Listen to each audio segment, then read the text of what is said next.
নোকোৱা এডোখৰ জেগাত ৰখিছোঁ, না জেগাডোখন মানে চিনি পাওঁ, না নাম জানো। কিন্তু মোৰ বেষ্ট ফ্ৰেণ্ডে জানে, গতিকে ৰখি আছোঁ, ন' টেনশ্যন। তাই যদি জহন্নামত যায় ময়ো যাব পাৰিম। গতিকে ৰখি আছোঁ আৰু ভাবি আছোঁ। তাৰপাছত ভাবিলোঁ ক'ত যাম। তাৰপাছত নেহেৰুবালি যাওঁ।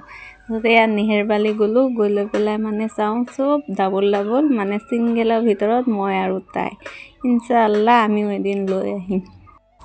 আপুনিহঁতেও দোৱা কৰিব যে ডাবল আহিব পাৰোঁ। যেতিয়া আহিম তেতিয়া আপোনাহঁতকো দেখাম বাৰু, চিন্তা নকৰিব। অকলে এতিয়া কি কৰিম আৰু মানে কিবা বয়ফ্ৰেণ্ডটো নাই, এইটোৱে বয়ফ্ৰেণ্ড বুলি ভাবি মাথা দি আছোঁ আৰু কি কৰিম। তাই ফোনত কথা পাতি আছে। তাৰপিছত ভাবিলোঁ ইয়াত থাকিলে লাভ নাই, ওলাই যাবগৈ লাগিব। ওলাই আহিলোঁ, কি আৰু কপাল, মোবাইলটো হেৰাই গ'ল। তাৰপিছত এই মোবাইলটো হেৰাল মানে বেলেগ এজনে পাইছে, এতিয়া দিব, তাইৰ বাবে ৰখি আছোঁ আৰু কি কৰিম। তাইও বহুত টেনশ্যনত আছে, মনটো দেখিছেই নহয় ডেমেজ। ঠিক আছে, নেক্সট ভিডিঅ'ত দেখা হ'ব আকৌ।